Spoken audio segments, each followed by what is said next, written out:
So every retail investor has a structural advantage over Wall Street. But unfortunately, all retail investors are under this illusion that it's the other way about, that Wall Street have the advantage over you as an investor. And I'm going to prove in this video how it's absolutely possible to beat Wall Street and where your actual real advantages lie. And how you can do it without actually looking at stock screens all day and looking at nominal stock prices going up and down in charts. Because what are these investors doing? They are playing the game of Wall Street. If you try and play Wall Street at their own game, you will lose. But if you rewrite the actual rules of the game, you will win. You know, there's a famous study that people regurgitate almost constantly when you look at any finance channels. It's almost like this Chinese whisper in the finance community where nobody can beat the market. Warren Buffett put this wager, bet like $1 million to hedge funds that they couldn't even outperform the S&P.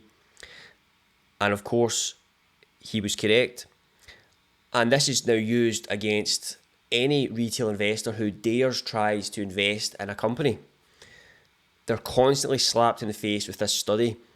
And it really annoys me because these people just regurgitate this study and they haven't looked into it, they haven't thought about it for themselves. They just sort of act like a sheep and say, well, if the hedge funds can't do it, I can't do it. So they use it like as an intellectual excuse. Now, people comparing themselves to a hedge fund is ridiculous. It's like comparing yourself to someone running a marathon with a weighted vest on and then saying, well, it's impossible to run faster than him. But what it is the truth is these hedge funds are playing a completely different game. So they're charging fees, they have career risk, they're up against time, they have a 90-day quarterly horizon, and it's just not the same game. It's like comparing an aircraft carrier to a speedboat. It's not the same one bit. Your advantage is in you don't have a career risk. Yeah? This is the big illusion that people have. The market's rigged. Retail cannot win. Yeah, this is a victim mentality. A total victim mentality where it's giving them an excuse not to try. Or they try to beat Wall Street at their own game. They try to do the short-term trading, swing trading, day trading, and then they complain that it's all just against them. Just because Wall Street dictate the price, they just assume that it's all rigged. Total victim mentality. No one can actually force you to sell a share, and no one can take them away from you. But yet, these people cling on to this illusion that they don't have a chance. The number one problem is retail investors have the complete inverted view of risk. So because the stock chart moves up and down, they confuse that as risk, where actually the fundamental underlying business is absolutely fine, and they think they're safe if they're diversified. So we're going to show you some hard math in this video, but first, just to clear up the hedge fund situation. Right, imagine I was a hedge fund, and I said, okay guys, I want you to join my hedge fund, give me your money, I'm going to invest it in, the top 3-5 companies. Microsoft, Google, Amazon, a couple other big names. So what's my clients going to do? My clients are going to say, we can just do that ourselves. Why do we need you? Why am I paying you a 2% management fee and a 20% performance fee when I can just do that? Okay, so I can't do that. And plus, you need to be so diversified as like a fund manager, you wouldn't even be allowed to do this anyway. And if the portfolio crashed, clients would just withdraw their money because they think volatility is risk. So you can't even do it anyway. So you have to play this whole different game of you have to use derivatives, make things more complex so the client thinks it's something special. And you can't even play the game you want to play. Do you see what I'm getting at? It's not the same thing. Whereas me and you could buy, 6 companies and do absolutely nothing. Even if the companies remained flat for a whole year, we didn't even bother looking at the stock price. We just checked the public filings. Is the company still making money? Is it still growing its cash? Yes. Okay, that's fine. That's true investing. So, hedge funds can't do that. They're on a 90-day game. Wall Street are playing a completely different game. But it's the actual psychology of a retail investor. So you have a retail investor. They've got $1,000, and they're like, right, I need to own 500 companies to be safe. Whereas you have the strongest investors in the world pouring like 20, 30 billion dollars into a single company. In this case, it might be Google, it might be Apple. So why is it to the guy with $1,000 it's risky, but to massive institutional super investors, they don't see the risk? But yet, buying a single company is a gamble. If it was even a slight chance that it was a gamble, do you think Berkshire Hathaway would put 25 billion into Alphabet? 30 odd billion into Apple? If there was do you think these people are that dumb? Like they would they were going to do their checks. It's not a gamble. It's like, are these people 100 times smarter than you? So does Warren Buffett have 100 times the IQ that you have? All these investors, they're just so much more intelligent. Oh, they've got insider information. That's all just nonsense. That is just being a victim because you can't be bothered reading a 10K filing where all the information is. In fact, the 10K filing is more reliable than any journalist, any social media platform, even what the company says on CNBC. Because you can't lie on the 10K filing. The SEC will just throw you in jail. Can't be done. So the investor with $1,000, okay, I need to be diversified with my $1,000. So they buy all 500 companies. What they don't realise what they're actually doing is they're buying 300 plus complete zombie companies. Companies that do not make an economic profit. They might make an accounting profit, but they don't make an economic profit. They're riddled with debt, up to their eyeballs in debt, using debt to fund buybacks, and they're just decaying and they're trickling along, and these companies are only in the index because your 401k props up their valuations and props them up and keeps them alive. Now here's the distortion of economic risk that people have. So the retail mind says their job is safe.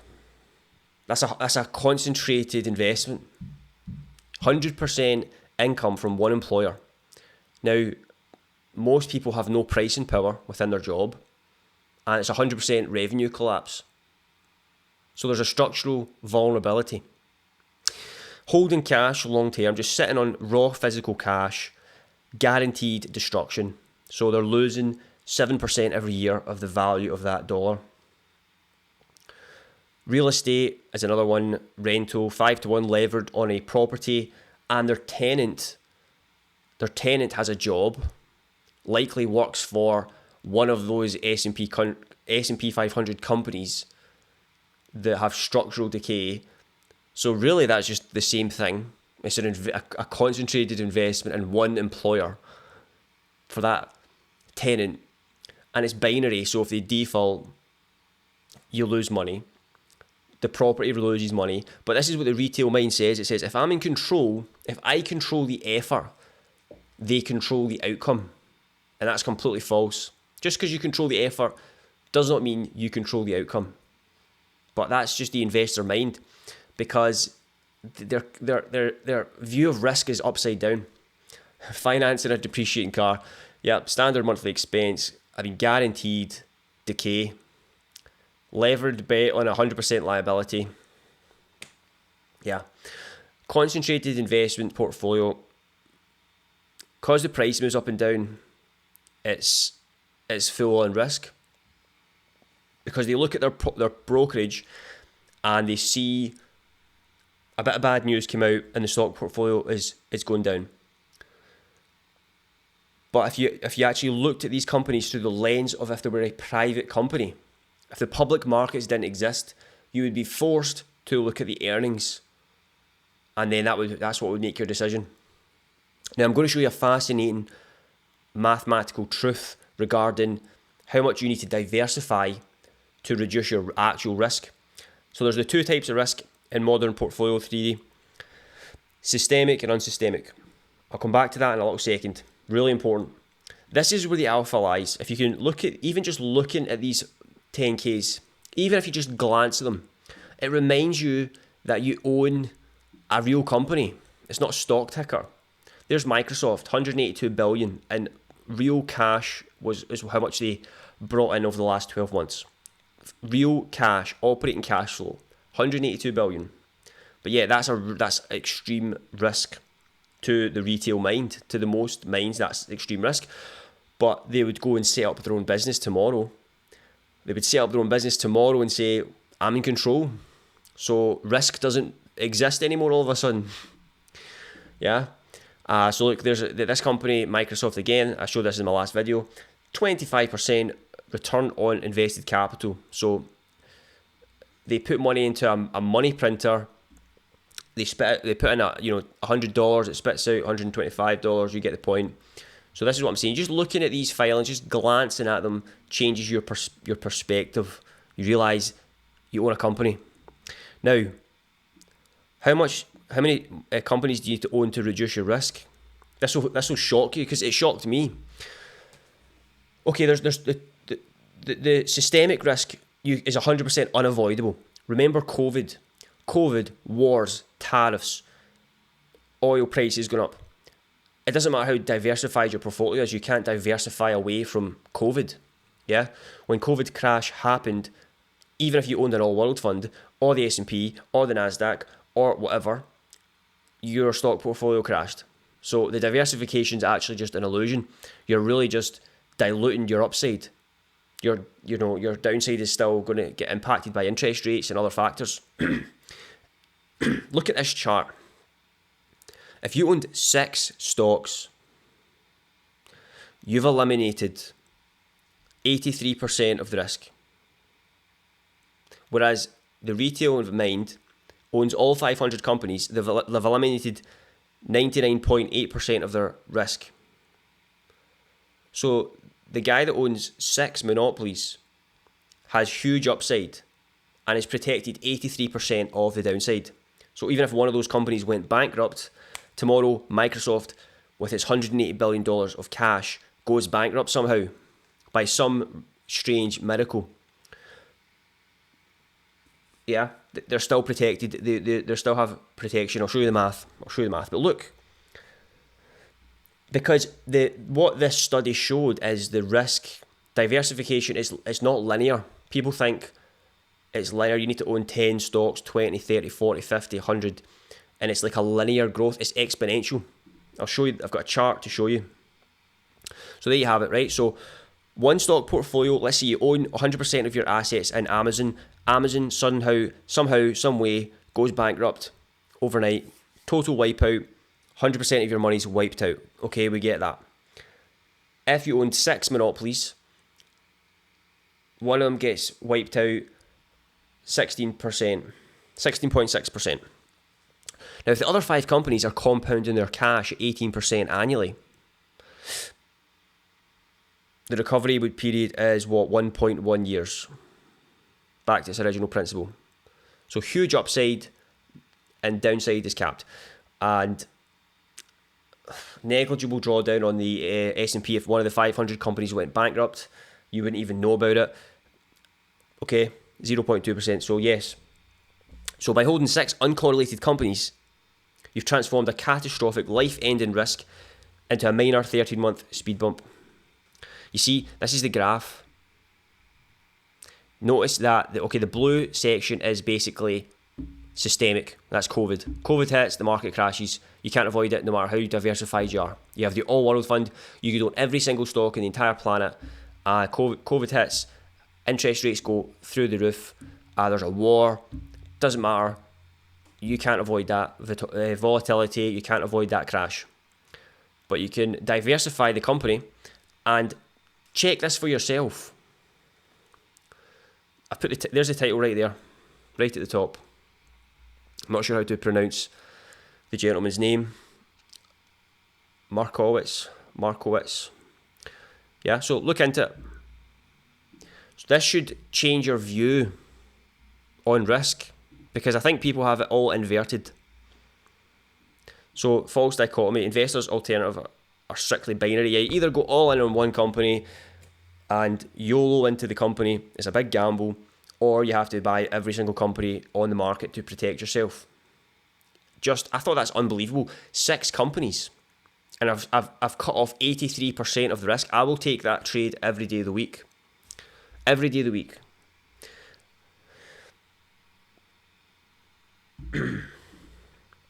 Yeah, so 500 companies, 1,000 companies, it does not make you safe from economic debasement, margin compression, macro recessions. It just ensures an average return. True safety comes from owning enterprises with unassailable moats, high pricing power, massive cash generation. Only 4% of all the companies on earth make true economic profit, true ROI, way above the rest of the other companies. They make up all of the market. 97% of the stock markets on the world, companies, are a complete waste of time. It's all just to make someone emotionally pacified. It really is just a pacifier. You don't need to look at 500 balance sheets. That's another point. I mean, you don't even know how many of those companies of the 500 are riddled with debt. Because I've looked at a few big names you would recognise, and they're up to their eyeballs in debt. They use debt to fund buybacks. Their growth is capped. They've oversaturated, and they're just stagnating. They're just plodding along, and there's not much growth. There's nothing exciting going on, and they're overvalued as well. Not to mention, like, they've got like a 30 times the earnings. You know, these are big names that you know, like Home Depot, Domino's, and McDonald's, and airlines and things. They're just overvalued. They're in a bubble, ironically, and they just plod along because of 401ks keep them alive. People with their diversified funds, and I'm just not interested in that. I'm not interested in that, and I'm just challenging viewers. I'm challenging you to say, could you do more? Is it so much? It's been made out to be absolutely impossible, and I disagree with it. So you don't need to look at 500 balance sheets. Plus, it's actually easier to look at 4 to 6 companies. You can actually look at those earnings reports, and you actually know what you own. You can look at the 10Q, and say, cash flow is increasing, and it's inevitable that the stock price must catch up to the owner's earnings. It's like a law. Over the long term, it's a law. That's how it goes. Over the short term, we don't know. You're just playing the game of narrative. You're playing Wall Street's game, and I don't like my chances of that because I don't know I can win. But I know that I can win if I can track the balance sheet, the cash flow statement, the income statement, and you stand a far better chance. So there you go. Let me know your opinion. I'm very interested to hear what other people have to say, and look into this. Go and verify it for yourself. What do you think of those odds? 83% risk elimination with upside could be huge. Huge concentration is what builds the wealth. So I don't have a problem with these people. Like, if you own an ETF, I do not have a problem with it. No problem whatsoever. Own the S&P. Own ETFs are still a wealth building tool. But I'm challenging you for more. Look, there's opportunity. Understanding about corporate finance isn't that difficult. It's made to be, listen, the finance industry monetize confusion. That's their whole game, to make it seem more difficult than it actually is. So if they use all these complicated terms and confusion, they benefit. So it's like they gatekeep it. And when you actually look under the hood, you realize actually these people are not got 1,000 times the IQ that we have. It's a mirage. That's what I'm saying. And they do not have an information asymmetry over us.